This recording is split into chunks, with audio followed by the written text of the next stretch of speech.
Ada beberapa hal yang menjadi pemicu terjadinya kejang, di antaranya kurang tidur, stres, aktivitas berlebihan dan kelelahan, dehidrasi, dan hipoglikemia. Kurang tidur, perubahan aktivitas listrik dan hormonal otak yang terjadi selama siklus tidur secara normal dapat menyebabkan kejang. Stres. Stres diidentifikasi sebagai faktor pemicu yang paling sering dirasakan oleh pasien. Hal ini dapat mempengaruhi perasaan, pemikiran, dan perilaku. Hal ini juga mempengaruhi cara kerja tubuh sehingga dapat menyebabkan masalah tidur, konsentrasi, dan berpikir. Kecemasan dapat menyebabkan perubahan rangsangan saraf yang dapat menurunkan ambang kejang. Peningkatan kadar kortisol selama stres akut berhubungan dengan peningkatan frekuensi kejang. Aktivitas berlebihan dan kelelahan. Aktivitas fisik yang berlebihan akan menyebabkan pasien mengalami kelelahan dan menjadi faktor pencetus terjadinya kejang. Dehidrasi. Gangguan keseimbangan cairan dan elektrolit akan menyebabkan perubahan konsentrasi ion dalam sel tubuh sehingga terjadi pelepasan muatan listrik dengan cepat dan menimbulkan kejang. Hiponatremia atau kekurangan natrium dapat menyebabkan aktivitas kejang. Hipoglikemia. Interaksi antar kadar gula darah dan kerentanan terhadap kejang sangatlah kompleks. Glukosa merupakan suplai energi utama sistem saraf pusat. Otak manusia mengkonsumsi sekitar 20% energi yang berasal dari glukosa dari seluruh tubuh. Hipoglikemia adalah suatu kondisi yang ditandai dengan penurunan kadar glukosa plasma. Selama hipoglikemia, kekurangan energi di otak dapat mengubah kestabilan fungsi saraf dan penurunan kadar glukosa meningkatkan rangsangan kortikal. Fase kejang. Pertama adalah prodrom. Perilaku atau perasaan yang terjadi berjam-jam hingga berhari-hari sebelum kejang. Selama fase prodromal, beberapa orang dapat mengetahui kapan kejang akan terjadi, namun tidak semua orang mengalami tahap ini. Beberapa tanda umum antara lain perubahan suasana hati, kecemasan, merasa pusing, kesulitan tidur, kesulitan untuk tetap fokus dan perubahan perilaku. Yang kedua adalah aura, dianggap sebagai peringatan.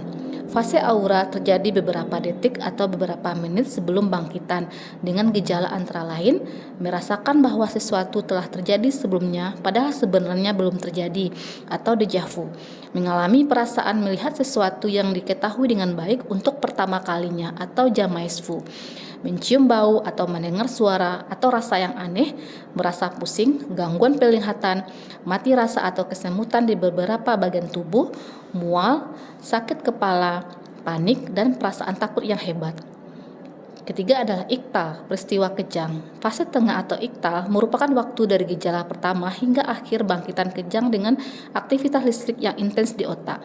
Beberapa tanda umum dari fase ini meliputi hilangnya kesadaran, penyimpanan memori, merasa bingung, kesulitan mendengar, mencium bau atau mendengar suara atau merasakan rasa yang aneh, kesulitan berbicara atau mengucapkan kata-kata yang aneh, berkedut, hilangnya kendali otot, gerakan berulang seperti menampar bibir atau mengunyah, kejang seluruh tubuh, jantung berdebar kencang, dan kesulitan bernafas.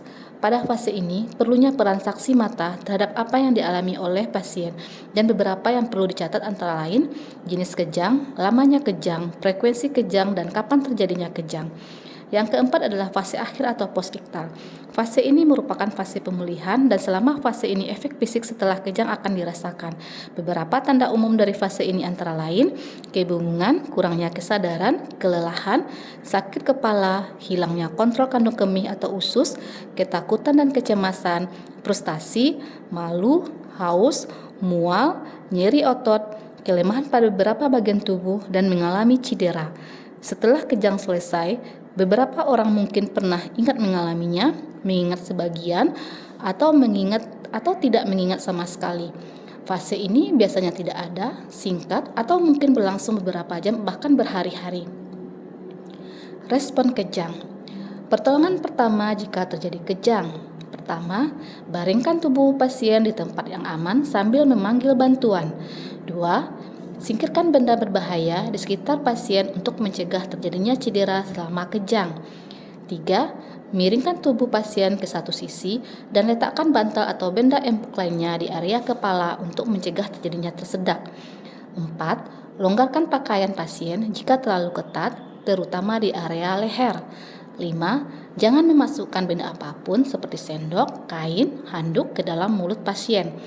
6. Dampingi pasien hingga tim medis tiba atau kejang berhenti. 7. Jika kejang sudah berhenti, posisikan dalam posisi nyaman dan jangan berikan makan atau minum hingga kembali sadar penuh. Selanjutnya, segera bawa pasien ke pelayanan kesehatan terdekat untuk mendapatkan penanganan yang tepat dan optimal.